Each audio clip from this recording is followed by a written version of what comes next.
محترم معزز حضرات علماء کرام، ماشاءاللہ ہمارے سامنے ہمارے علاقے کی پوری نوعیت آپ حضرات کے سامنے موجود ہے، اور جو بھی نوعیت ہے وہ آپ نے براہ راست اس کو دیکھ رہے ہیں، سن رہے ہیں، جانتے ہیں، سمجھتے ہیں۔ اب علاقے کے اعتبار سے کچھ تبدیلی لانی ہے تو ہماری قربانیاں درکار ہیں، اور اس قربانیوں پر علاقے کے اعتبار سے اللہ تعالیٰ ترقی کے فیصلے کریں گے۔ ایک اندرونی قربانی اور یہ کہے بیرونی قربانی، جس کو اللہ نے جس سطح پر رکھا ہے وہ اس سطح کی قربانی دینے کا ارادہ کریں۔ جو بھی اللہ استعداد دیے ہیں اس استعداد کے مطابق قربانی دیں۔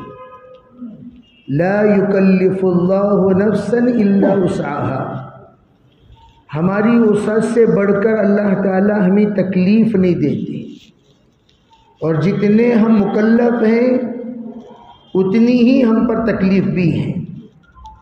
تو اس لیے ہمارے علماء حاضرین عزم مصمم کریں، انشاءاللہ ثم انشاءاللہ اللہ تعالیٰ نے ہمیں جو استعداد دیا ہے اس استعداد کے مطابق ہم کام کریں گے، سب کریں گے انشاءاللہ۔ اور اسی میں دعوت کے اعتبار سے بھی ماشاءاللہ کوئی 3 دن لگانے والے ہیں، کوئی ماشاءاللہ مستورات میں بھی 3 دن لگائے ہیں، کسی کو اللہ نے کسی وقت میں چلے میں بھی قبول کیا وہ بھی گئے ہیں، کوئی 4 ماہ اور سال بھی لگائے ہوئے ہیں۔ تو اب ہمارے سامنے علاقے کے اعتبار سے عالمی تقاضا ہے، اور یہ بات اچھی طرح واضح ہونی چاہیے۔ عالم میں جس وقت عالم ہوتے ہیں تبھی اس عالم میں عالم کی جماعتوں کی قدر ہے۔ عالم کے بغیر عالم میں جو جماعتیں جاتی ہیں اس کی قدر نہیں ہے، لیکن اس درجے کی نہیں جس درجے کی ہونی چاہیے۔ جس وقت کسی بھی ملک کی طرف آپ کا رخ طے ہو، اور ہم جس وقت یوں کہتے ہیں بھئی آپ کے علاقے کے لیے جماعت طے ہوئی ہے، آپ کے ملک کے لیے جماعت طے ہوئی ہے، پہلا سوال ان کا یہ ہوتا ہے کیا اس جماعت میں علماء ہیں؟ ابھی قرغیزستان کو ہم نے فون کیا بھئی جماعت طے ہوئی ہے، تو پہلا سوال کیا اس جماعت میں علماء ہیں؟ امریکہ کی جماعت طے ہوئی ہے تو صرف علماء نہ ہونے کی وجہ سے وہ انتظار علماء میں اپنا وقت ٹالتے جا رہے ہیں، بڑھاتے جا رہے ہیں۔ ایک جماعت ابھی قرغیزستان روانہ ہوئی، وہ کہہ رہے ہیں جس وقت جا کر ہم ایئرپورٹ میں اترتے ہی پہلا سوال بھئی آپ کی جماعت میں کوئی علماء ہیں؟ اترتے ہی، جاتے وقت بھی سوال، اترنے کے بعد بھی سوال، جانے سے پہلے بھی سوال۔ گویا علماء کا تقاضا ہر ملک میں ہے، اور جس جگہ پر علماء چلے جاتے ہیں ہم لیس الخبر کالمعائنہ، ہم نے خود دیکھا اس بات کو، جماعت کا رخ بہتر سے بہترین بنتا ہے، کام کے علاقوں میں بنتا ہے، خوب کام لیتے ہیں، فرصت نہیں دیتے۔ ہماری جماعت میں 2 علماء تھے، میں تھا اور ایک مولوی مولانا انعام صاحب رشادی تھے، انعام الحسن صاحب رشادی، یہ 2 مولانا تھے۔ ہماری جماعت پہنچتی انہوں نے 2 علماء کو سامنے رکھ کر 2 حصوں میں تقسیم کر دیا، 3 جوڑے ایک طرف 3 جوڑے ایک طرف۔ آپ یقین مانیے اللہ تعالیٰ نے اپنے فضل سے وہ جو 3 جوڑے ہم الگ ہو گئے تھے، اتنا کام لیا، اتنا کام لیا، اتنا کام لیا، جتنا کام 4 جماعتوں سے ہوتا ہے وہ اللہ تعالیٰ نے ہماری جماعت سے لیا۔ کوئی مدرسے ہم نے نہیں چھوڑا، کوئی بھی تعلیمی درسگاہ چاہے وہ نسوان ہو یا رجال بنون ہو، سب جگہوں پر ہماری حاضری ہوئی، تمام علماء کی تشکیل ہوئی، تمام طلباء کی تشکیل ہوئی، تمام علماء متاثر ہوئے اور باقاعدہ اپنا نظام بنائے۔ اس طرح انشاءاللہ ہماری جماعتوں میں علماء اگر جڑ کر جائیں گے عالمی اعتبار سے اللہ کام لے گا اور ہماری استعدادی استعمال ہوگی۔ اور آپ کو ایک بات سناؤ کہ جس وقت ہماری وہاں جماعت تھی اس وقت میں حکومت کے اعتبار سے ایم پی کے درجے پر رہنے والے ایک پارٹی کے 5 ممبر ہیں، ایم پی ہیں،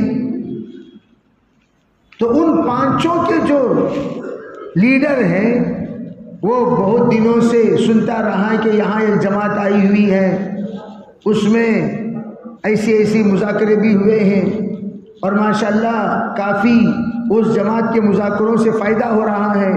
تو ہماری جماعت نکلنے سے ایک دن پہلے وہ تلاش کرتے کرتے کرتے وہاں تو گھروں میں قیام، مسجدوں میں قیام نہیں ہے، مرد بھی گھروں میں کرتے ہیں، عورتوں بھی گھروں میں کرتی ہیں، وہ بیچارہ ہمیں تلاش کرتے ہوئے اپنا اس کا ایک پی اے جو ہمارے مذاکروں میں شریک ہوا کرتے تھے ان کے رہبری پر ماشاءاللہ آ کر پہنچنے کے بعد خیریت سے فارغ ہو کر انہوں نے ایک عجیب بات کہا میں اس وقت ایم پی ہوں، رولنگ پارٹی سے نہیں بلکہ دوسری پارٹی سے ایم پی ہوں، مجھے اتنا بتائیے کہ میں حکومت کے سامنے دینی اعتبار سے کیا تقاضا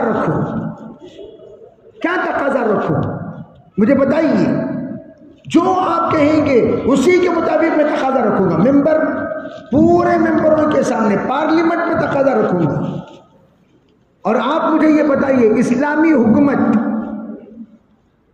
کس کو کہتے ہیں، کن کن شرائط پر یہ حکومت قائم ہوتی ہے اور کون سی چیزوں کی وجہ سے ہمیں بچنا چاہیے، ہمیں رکنا چاہیے، ہم اپنے جتنے ممبر ہیں ان کو کیا رہبری دیں، کیا ہدایات دیں، ان کی تربیت کے لیے ہم کیا کریں۔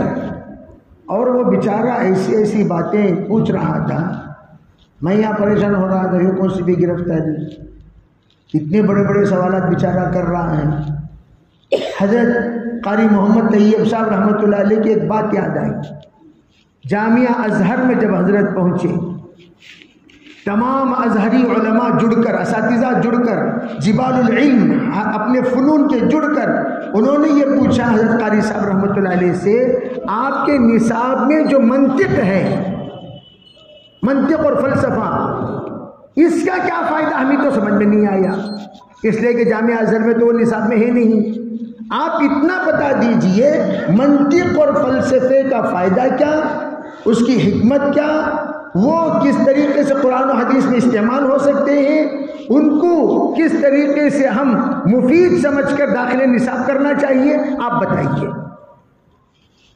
حضرت قاری صاحب رحمۃ اللہ علیہ کہتے ہیں کہ حضرت قاری صاحب اس بات میں معروف ہیں کہ اسٹیج پر بیٹھ کر حضرت کو عناوین دیے جائیں تو حضرت اس عنوان پر مدلل مفصل کلام کرتے چلے جاتے تھے، ایک دریا تو جو بہتا تھا، لیکن حضرت کہتے بھئی یہ عنوان تو ایک ایسا عنوان جس عنوان پر تو میں نے زندگی میں کبھی کلام کیا نہیں، بس تھوڑی دیر کے لیے مجھ پر غنودگی طاری ہو گئی، میں بیٹھا ہوا آنکھ بند کرتے ہوئے اللہ کی طرف متوجہ، اللہ جل جلالہ امن والہ کی طرف بس متوجہ ہوں، قاسم العلوم والخیرات، قاسم العلوم والخیرات نظر آئے اور فرمایا بیٹا بسم اللہ کر، بیٹا بسم اللہ کر۔ حضرت فرماتے ہیں بس میں نے خطبہ پڑھنا شروع کیا، 3 گھنٹے تک میں نے کیا کہا، عربی میں کلام ہو رہا ہے، کیا کہا کیا نہیں کہا مجھے کچھ نہیں پتا، 3 گھنٹے کے بعد پورا مجمع مجھ پر ٹوٹ پڑا۔ تو اللہ تعالیٰ عجیب فیضان کرتا ہے اس کی طرف متوجہ ہونے سے۔ تو ہم بھی استغفار میں لگے تو اللہ نے کچھ باتیں کہلوائیں، وہ بیچارہ فوراً اس کو نوٹ کیا، ٹیپ کیا اور اس کے بعد پورا نظام بنایا۔ تو میں عرض کرنا چاہتا ہوں ہمارے خروج میں کیا فائدہ ہوتا ہے وہاں پہنچنے کے بعد، اور سب سے بڑی بات وہاں کے مدارس والوں نے آ کر نصاب میں ترمیم کرائی ہمارے مذاکرے کے بعد۔ تو اس لیے افادیت دعوت کے اعتبار سے بھی اللہ تعالیٰ ضرور کریں گے، علاقے کے اعتبار سے بھی کریں گے. سب تیار ہیں گے انشاءاللہ بھائی؟ تو کون کون ہمارے ساتھ لگائے ہوئے علماء کرام ہیں؟ 4 ماہ لگائے ہوئے علماء کرام ہیں. بسم اللہ بول کر کھڑے ہوں، اللہ تعالیٰ انشاءاللہ آگے کا نظام بنائیں گے. بیرون کا ارادہ فرمائیں. جاپان کا ایک تقاضا ہے، کرغزستان کا ایک تقاضا ہے، قطر کا ایک تقاضا ہے اور افریقہ کا ایک تقاضا ہے. الحمدللہ 4 جماعتیں ہو رہی ہیں رمضان کے بعد پورے ضلع سے. تو ماشاءاللہ اس میں علماء کی بہت ضرورت ہے. ہمارے جی 4 جماعتیں ماشاءاللہ رمضان کے بعد بن رہی ہیں. اس میں تمام کا تقاضا ہے کہ علماء